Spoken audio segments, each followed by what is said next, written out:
Hi, Be. Good afternoon. Good afternoon, Chris. May tanong ako sa'yo kasi ikaw yung magaling dito in terms of sa mga nangyayari sa ating gobyerno, particularly kay Madam Claire. Ay, actually, nag-viral siya ngayon, be. Yes, kaya tinatanong nga kita. Yes. Anong masasabi mo dun sa Canada viral moment ni Madam? Well, una sa lahat, be, hindi ako palamurang tao talaga.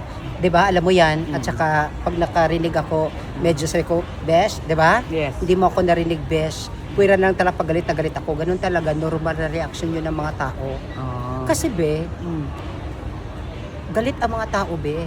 Alam nila ang katotohanan. Mm. 'Di ba? Alam nila ang katotohanan kung anong nangyayari sa government natin, be. Kahit sino, be, hindi lang naman sa gobyerno na to, kahit sa previous governments, nangyayari din yan. Kaya normal na yan ganyan. At di rin natin masisisi ang frustration ng mga tao. Kaya nga, Auntie Claire, then sa akin lang, Against ka ba kay Auntie Claire? against ako sa sinungalingan niya kasi. Kaya ngayon, parang deserve niya. Pero ayoko hindi ko Ayaw mong i-bash? Ayoko siyang i-bash. Ayoko sabihin na tama yung ginawa ng mga kababayan natin. Ayoko siyang i-tolerate din kasi hindi nga akong palamurang tao. Sabi nga ni Auntie Claire, pwede namang Pwede mag-protesta, naman. wag Yes. lang maging bastos. Correct. Sabi Pwede naman, be, pero nga, deserve niya. Kasi mismo nga siya, be, kumbaga, binalik lang sa kanya ng mga tao kung ano yung ginawa niya. I Diba? see. Parang, gawain mo rin naman eh, di ba? Pinagtakpan mo Ay, ganun. pinagtakpan mo ang totoong nangyayari. Oo. Bakit mo pinagtatakpan? Na alam mo naman sa sarili mo na alam mo rin.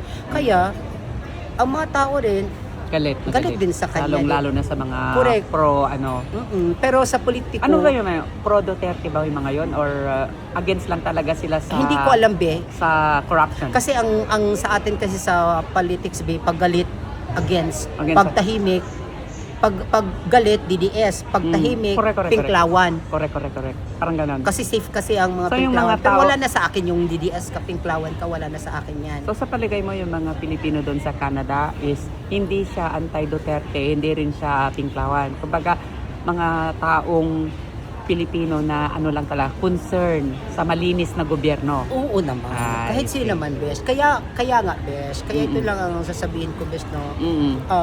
Wag nating gawin sa mga Pilipino ang ayaw nating gawin ng mga Pilipino sa atin. Tama. Sa kapwa ba natin?